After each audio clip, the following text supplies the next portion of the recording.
welcome back to the YouTube channel of Apogee Star University, Rwanda, Kigali. I'm teacher Emma, and today I'm going to teach you some English lesson about much and many. So, many and much are adjectives that show you how much or how many of something there is, so the amount of something. So, we use many for countable or plural nouns.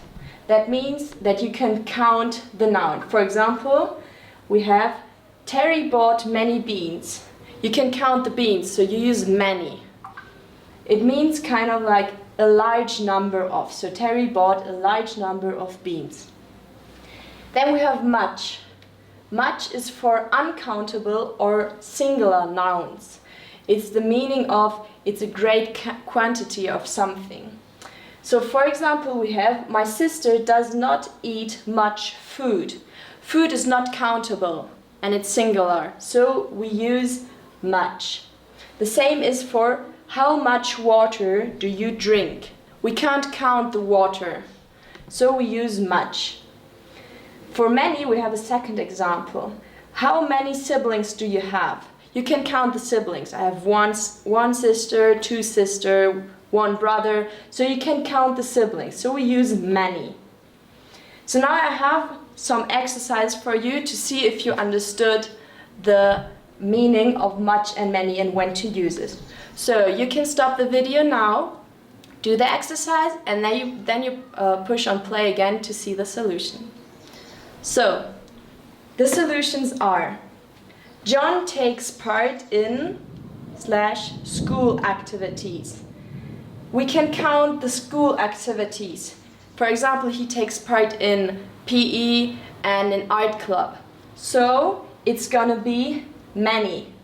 John takes part in many school activities because it's a countable noun. Then we have I don't have time. Many. I don't have time. Can we count time? No, we can't count time. So it's gonna be much. I don't have much time. And for the last example, we have how languages do you speak? Can we count languages? Yes, we can. I can speak English, French, German.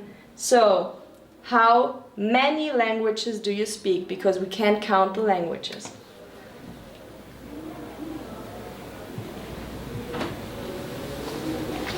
I hope you enjoyed this lesson, and I hope you learned how to use much and many today.